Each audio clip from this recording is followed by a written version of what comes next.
এই দেখো মেঘা ঘরের মধ্যে পিৎজা বানাচ্ছে নিজের হাতে। এটা চিকেন পিৎজা হচ্ছে।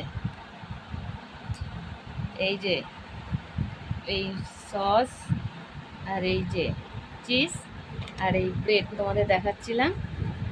আর এই যে ও এখন চিকেন দিয়ে সাজাচ্ছে, সব কিছু ঘরেই তৈরি করছে। এই যে তোমরা দেখতে থাকো, হয়ে গেলে আর দেখাচ্ছি। এই দেখো পুরো হয়ে গেছে, এবার চাকুতে নিয়ে যাচ্ছে।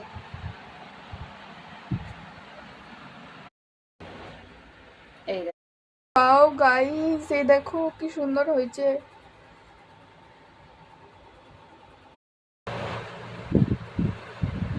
দেখো বন্ধুরা, এই যে চিকেন পিৎজা হয়ে গেছে, এবার এটা খাচ্ছি।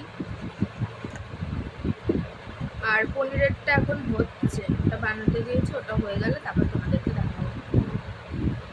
দেখে নাও, এরকম করে তোমরাও বাড়িতে ট্রাই করবে।